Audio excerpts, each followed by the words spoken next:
Hi my Janata party, क्या हाल है सबके। मैं हूँ मिताली और आप सबका वेलकम करती हूँ टू evidyarthi.in। तो चलिए, अगर आप लोग बढ़िया से बैठे हो तो एक बढ़िया सा क्वेश्चन हम लोग एंड करते हैं अपने चैप्टर को। ये हमारे इस चैप्टर का लास्ट एग्जाम्पल है which is very very very important. ठीक है, तो एक बार क्वेश्चन को समझते हैं और फिर देखना इतने तरीके से हम ये करने वाले हैं, इतने इजी मेथड से हम ये करने वाले हैं कि एग्जाम में अगर गलती से भी ये क्वेश्चन आ गया ना तो आप लोग फोड़ के आने वाले हो, डैम श्योर। तो चलो शुरुआत करते हैं अपने क्वेश्चन के साथ। क्वेश्चन नंबर हमारा ये 19 है एग्जाम्पल और पेज नंबर 65 पे है। क्वेश्चन क्या कहता है वो पहले मैं आपको बताती हूँ। देखो, इसमें आपको बोला गया है कि एक बोट है which goes 30 kilometre upstream and 44 kilometre downstream in 10 hours. यानी कि यहाँ पर हमें दो नए वर्ड सुनने को मिले हैं which is upstream and downstream. तो सबसे पहले पॉइंट ये आता है कि आप हमें ये बताओ कि अपस्ट्रीम और डाउनस्ट्रीम क्या है ना। तो चलो पहले हम अपस्ट्रीम डाउनस्ट्रीम समझते हैं थोड़ा सा। सपोज ये हमारी नदी है, किसी भी नदी को अगर वो फ्लोइंग वाटर में है ना, नदी को जब भी हम एक फ्लोइंग वाटर के रूप में रिप्रेजेंट करते हैं तो हम उसको क्या कहते हैं, स्ट्रीम कहते हैं। ठीक है, अब यहाँ पर एक वर्ड है अपस्ट्रीम। अपस्ट्रीम का मतलब है, फॉर एग्जाम्पल ये आपकी बोट है ना, तो अगर पानी का जो बहाव है वो इस डायरेक्शन में है लेकिन आपकी बोट इस डायरेक्शन में है, ठीक है, यानी कि दोनों ऑपोजिट हैं एक दूसरे से, तो आप क्या बोलोगे कि आपका जो स्पीड है वो कैसा है, अपस्ट्रीम है। ठीक है, तो ऑपोजिट डायरेक्शन के लिए हम अपस्ट्रीम को यूज करते हैं। और अगर इन केस आपका जो पानी का बहाव है वो भी इस डायरेक्शन में है और आपकी जो बोट है, ये हमने एक बोट बना दी है, थोड़ी सी इसको अच्छा सा बना देते हैं। ठीक है, तो अगर आपकी बोट भी इसी डायरेक्शन में है, दोनों सेम डायरेक्शन में है, तो आप एक वर्ड यूज करते हो विच इज डाउन स्ट्रीम। ठीक है, अब इसमें होता क्या है ना, देखो एक तो हो गया आपके पानी का स्पीड, क्योंकि पानी फ्लो कर रहा है उसका भी कोई स्पीड होगा, तो हम उसको कहते हैं स्ट्रीम का स्पीड कितना है। तो देखो, let the speed of the stream है ना, तो पानी के बहाव का जो स्पीड था उसको हमने क्या ले लिया, y किलोमीटर ले लिया, y किलोमीटर पर आवर। और इसी तरीके से आपकी तैर कौन रहा है, चल कौन रहा है, बोट ना, तो बोट का भी तो कुछ अपना स्पीड होगा। आप करते हो ना कभी, अगर आपने बोटिंग करी होगी तो आपको पता है कि बोट का भी तो एक स्पीड है और उस बोट के स्पीड को मैंने ले लिया x किलोमीटर पर आवर। ठीक है, तो इन केस आप अगर अपस्ट्रीम जाते हो, यानी कि आपका जो बोट का रास्ता है, जो डायरेक्शन है वो पानी के बहाव से उल्टा है, तो वहां पर आप क्या करोगे, वहां पर आप अपस्ट्रीम की स्पीड को x माइनस y कर दोगे, यानी कि आपकी जो स्पीड है, आपकी जो बोट की स्पीड है उसमें से स्ट्रीम की स्पीड को हम क्या करेंगे, सब्ट्रैक्ट कर देंगे। ठीक है, और इसी तरीके से अगर आप और आपका बोट और साथ ही साथ आपका पानी दोनों ही सेम स्पीड में है या सेम डायरेक्शन में है, तो आप वहां पर क्या करोगे, उसको ऐड कर दोगे। ठीक, अभी तक इतना क्लियर हुआ। अब मैं आगे आपको और स्टेप समझाती हूँ तो और अच्छे से क्लियर हो जाएगा।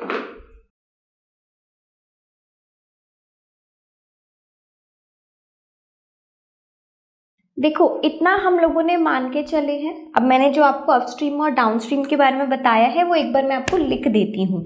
तो यहाँ पर आप ये लिखोगे कि हमारा जो स्पीड है अपस्ट्रीम, यानी कि जब हमारा जो फ्लो है वो ऑपोजिट है हमारे पानी की स्पीड के साथ, तो हम यहाँ पे क्या करने वाले हैं, माइनस करने वाले हैं। तो what I am going to write here is x minus y kilometre per our.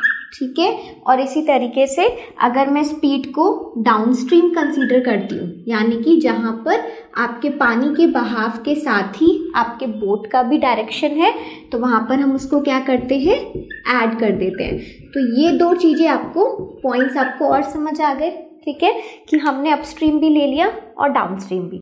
सो बाकी के क्वेश्चन में आपको क्या गिवन है, बाकी अब आपको ये गिवन है कि अगर हम अपस्ट्रीम का डिस्टेंस देखते हैं which is given to be 30 kilometre और डाउनस्ट्रीम का डिस्टेंस देखते हैं तो वो आपको 44 किलोमीटर दे रखा है। ठीक है, तो इसका मतलब ये हमारा केस 1 है। मैं आपको लिख के दिखाती हूँ इसे, कि अगर मैं अपने केस 1 को देखती हूँ तो इसमें हमें क्या दे रखा है, अपस्ट्रीम का डिस्टेंस 30 है, डाउनस्ट्रीम का डिस्टेंस 44 है, लेकिन हमें दिया क्या हुआ है, हमें टाइम से कंपेयर करा गया है, तो हम अल्टीमेटली निकालना क्या चाहते हैं, we want to find out the time. तो टाइम हम कैसे निकालेंगे, हम सबको पता है कि टाइम हमारा होता होता है डिस्टेंस अपॉन स्पीड, राइट। तो अगर मैं इसी फॉर्मूले को पुट करती हूँ तो what I am going to do here is, देखो हमारे पास टोटल डिस्टेंस है अपस्ट्रीम वाला 30 और इसका स्पीड कितना है x माइनस वाई, ठीक है ना। और इसी तरीके से हम इसको किस में ऐड करेंगे, टोटल टाइम हमें निकालना है तो टोटल टाइम के लिए मैं इसको ऐड करूंगी। नेक्स्ट में हमें दे रखा है कि 44 किलोमीटर में आपने डाउनस्ट्रीम चला है। डाउनस्ट्रीम क्या है, x माइनस वाई है ना, और कितने टाइम में हमने इसको कवर करा है, we covered it in 10 hours. Clear है। तो ये हमारे फर्स्ट केस का एक इक्वेशन बन चुका है। इसी तरीके से अगर मैं अपना केस 2 आपके सामने लिखती हूँ तो हमें क्या गिवन है, हमें गिवन है कि अब हमने नेक्स्ट 40 किलोमीटर अपस्ट्रीम में कवर किया है which is going to be 40 upon, यानी कि डिस्टेंस अपॉन स्पीड, है ना। और इसी के साथ साथ नेक्स्ट हमने 55 किलोमीटर कवर किया है बट डाउनस्ट्रीम में। तो डाउनस्ट्रीम में आप क्या करोगे, x माइनस वाई कर दोगे ना, क्लियर है। तब यहाँ पर कितना, इसमें हमें लगा है 13 आवर्स। तो मेरे पास एक फर्स्ट इक्वेशन बना है ये वाला, सेकंड इक्वेशन बना है ये वाला। बट आपको पता है इससे पहले भी हमने अपनी बहुत सारी इक्वेशंस को सॉल्व किए, तो उसमें आपको क्या दिखता है कि जब भी हमारे पास डिनोमिनेटर में कुछ इस टाइप का आता है जिसमें 1/x है या x माइनस वाई है या वट एवर यू से, वहाँ पे आप क्या करते हो, वहाँ पे अपने इस डिनोमिनेटर को आप चेंज कर लेते हो। तो कैसे हम चेंज करेंगे, मैं ऐसे लिख सकती हूँ अपनी फर्स्ट इक्वेशन को, let x minus y 1/x minus y, देखो मैं यहाँ पे आपके लिए लिख देती हूँ, let 1/x minus y be u, इसको हम u ले ले, ठीक है। इस बार मैंने आपके लिए वेरिएबल्स को भी चेंज कर दिया है। और यहाँ पर हम क्या कर रहे हैं, ओके वन थिंग, दोनों में आपको ऐड करना है, ठीक है। और यहाँ पर मैंने कर दिया x plus y be v। तो अब हमने अपने सिंबल्स को चेंज कर दिया है। तो अगर हम इसको लिखना चाहते हैं तो क्या हो जाएगा, ये हो जाएगा 30u plus 44v is equals to 10। ये हमारा नया थर्ड इक्वेशन बन गया है, ठीक है। और इसी तरीके से अगर मैं अपनी इस वाली इक्वेशन को टर्न करूंगी तो ये क्या आ जाएगा, ये आ जाएगा हमारा 40u plus 55v is equals to 13, और ये हमारा फोर्थ इक्वेशन है, ठीक है ना। तो अब हमारे पास अभी तक क्या आ चुका है, हमारे पास 2 नए इक्वेशंस आ चुके हैं। बट अब इन इक्वेशन से सॉल्व करके हमें निकालना क्या है, हमें निकालना है u एंड v, राइट। अब u एंड v कैसे निकालेंगे, उसके लिए एक और नया मेथड मैं आपको सिखाने वाली हूँ which is cross multiplication method. हमने अभी तक जितने भी एग्जाम्पल्स करे हैं सब में मैंने आपको अलग अलग मेथड एक बार सिखाया है। यहाँ पर इस क्वेश्चन को क्रॉस मल्टीप्लिकेशन से करना सबसे आसान है। आप चाहते हो तो इसको एलिमिनेशन से भी कर सकते हो, सब्स्टिट्यूशन से भी कर सकते हो, बट क्योंकि क्वेश्चन में ऑलरेडी इतना समय लग रहा है, थोड़ा क्वेश्चन लेंदी है, तो हम उसके लिए और शॉर्टकट मेथड लेंगे, है ना। तो उसके लिए मैं आपको क्रॉस मल्टीप्लिकेशन सिखाऊंगी। तो चलो इक्वेशंस को लिखते हैं और क्रॉस मल्टीप्लिकेशन करेंगे, ओके। तो चलिए अब मैंने आप लोगों के लिए इक्वेशंस यहाँ पे थोड़ा सा अच्छे से सिंप्लीफाइड वे में हमने लिख दिया है। करना क्या है क्रॉस मल्टीप्लिकेशन में, सबसे पहले जो आपको ये इक्वेशंस दिख रही हैं इसका कांस्टेंट टर्म आप सेम साइड पे लेकर आओगे, ठीक है। इसका मतलब है कि मैं इसको कैसे लिख सकती हूँ, 30u प्लस 44v माइनस 10, ये इक्वल्स टू 0 हो जाएगा, क्लियर है। उसके बाद हम क्या कर सकते हैं, उसके बाद हमें करना है 40u प्लस 55v, मतलब यानी कि नेक्स्ट इक्वेशन को भी बिल्कुल उसी तरीके से लिख दो, minus 13 is equals to 0, clear. अब देखो हम क्या करने वाले हैं, छोटा सा ना एक ट्रिक है। क्या ट्रिक है, बहुत ध्यान से हम लोग उसको देखेंगे। u v और इन दोनों कांस्टेंट्स की जगह पे हम एक नंबर लेंगे विच इज 1। तो यहाँ पर मैं आपको शो कर रही हूँ, देखो एक u हो गया, एक v हो गया और एक 1 हो गया, क्लियर है। अब देखो क्या करने वाले हैं, क्रॉस मल्टीप्लिकेशन मेथड है, यानी कि मैं क्रॉस मल्टीप्लाई करूंगी, कुछ इस तरीके से मेरे एक्सप्रेशंस रहेंगे या फिर डायरेक्शन रहेगी। तो हम यहाँ पे क्या करने वाले हैं, आप सबसे पहले u के नीचे कौन से कॉन्स्टेंट्स लिखोगे, कौन से कोफिशिएंट्स लिखोगे, v वाले। इसी तरीके से जब हम v कर रहे हैं तो v के आगे हम नेक्स्ट वाले के कोफिशिएंट्स लिखेंगे, और जब हम 1 के नीचे हैं तो हम अपने u के कोफिशिएंट्स लिखेंगे, ठीक है। तो बेसिकली हम लोग क्या कर रहे हैं, हम लोग इस तरीके से स्लैंटिंग हम मल्टीप्लिकेशन करते हैं, ठीक है। तो अब मैं u के नीचे क्या करने वाली हूँ, देखो ध्यान से देखो, आप अपने आप फॉलो कर पाओगे। u के नीचे मैं v के कोफिशिएंट्स लिखने वाली हूँ विच इज 44 एंड 55। तो बस मैंने यहाँ पर लिख दिया 44 एंड 55। क्लियर है।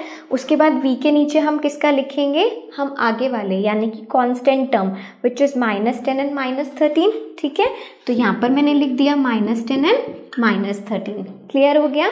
उसके बाद हमारे पास बचा 1, तो 1 के पास हमारे किसके कोफिशिएंट्स रह गए हैं, u के रह गए हैं, तो इसके लिख देते हैं। ठीक है, चलो 1 को थोड़ा सा अपने साइड लेते हैं, यहाँ लिखते हैं 30, यहाँ लिखते हैं 40। बट इसके साथ साथ आपके पास एक और कोफिशिएंट रह जाएगा जो कि होने वाला है आपके बीच यानी कि मिडिल टर्म के। मिडिल टर्म के कोफिशिएंट्स है 44 और 55, उसको हम एक बार फिर से यहाँ पर नोट करेंगे। ठीक है, 44 एंड 55। क्लियर हो गया। अब चारों कोफिशिएंट्स सारे नंबर्स मेरे पास हैं, अब सिर्फ और सिर्फ मल्टीप्लिकेशन हमने करना है। बट वो कैसे करना है, देखो सबसे पहला आपका स्टेप होगा ये, जिस डायरेक्शन में एरो बना रही हूँ उसी डायरेक्शन में मल्टीप्लाई करने वाले हैं। ठीक है, लेकिन साथ ही साथ सिर्फ इसको मल्टीप्लाई नहीं करना है, मल्टीप्लिकेशन यहाँ की तरफ भी होगा। तो इसको मैं थोड़ा सा डॉटेड आपके लिए बना देती हूँ जिससे कि आपका कोई भी कंफ्यूजन यहाँ नहीं रहेगा कि भाई हमें किसको मल्टीप्लाई करना है। ठीक है, अब आप इसको लिखोगे कैसे, u, इधर देखते हैं u, और नीचे हमने डिनोमिनेटर लिया, डिनोमिनेटर में 44 मल्टीप्लाई बाय -13। क्लियर है। फिर बीच में एक सब्ट्रैक्शन का साइन लगाया। अब उसके बाद 55 इंटू -10। ओके, तो यहाँ पर -10 55। तो पहला टर्म आपको आ गया समझ कैसे लिखा है। एक बार फिर से आप देखना चाहते हो तो अपना नेक्स्ट टर्म आप देख लो। नेक्स्ट टर्म मेरा v के साथ आएगा, है ना। तो v वाले टर्म को मैं यहाँ लिख देती हूँ। v वाले टर्म में क्या आएगा भाई, सबसे पहले -10 इंटू 40, सब्ट्रैक्शन लगाया।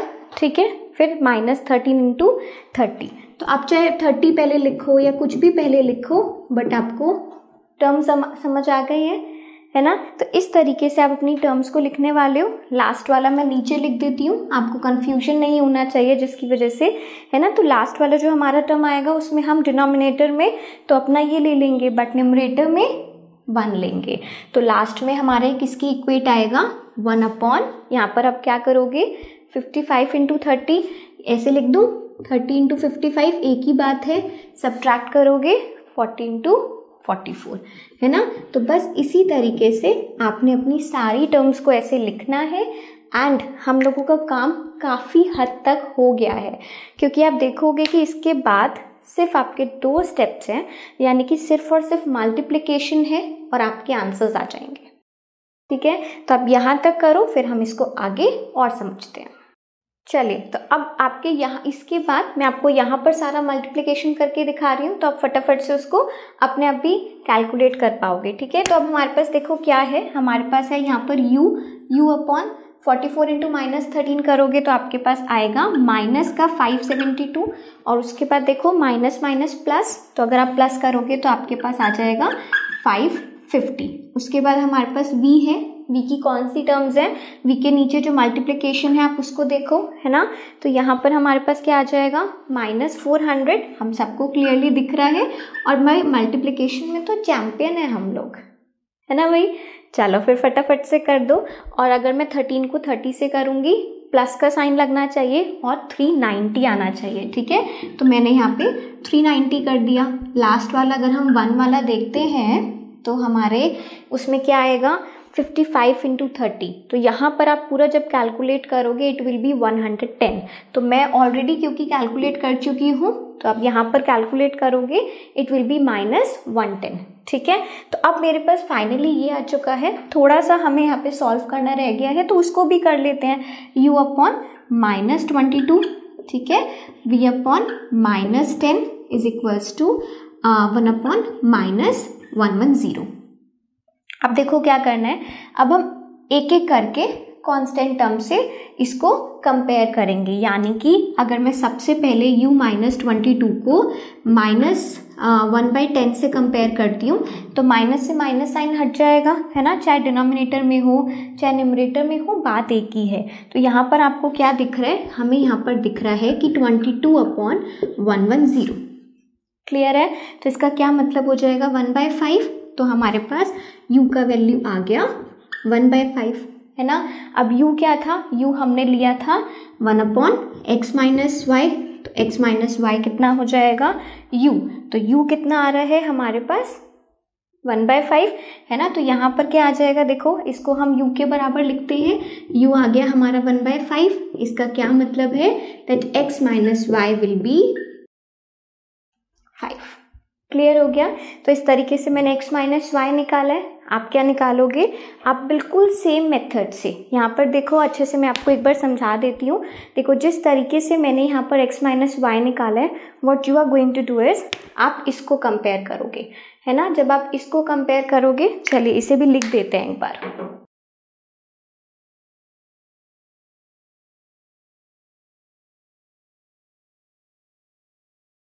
आप इन दोनों इक्वेशंस को कंपेयर करोगे, जब आप इन इक्वेशंस को कंपेयर करोगे तो आपको दिखेगा माइनस से माइनस चला जाएगा, 0 से 0 कट हो जाएगा, तो आपके पास फाइनली ये आ जाएगा v इक्वल्स टू 1/11।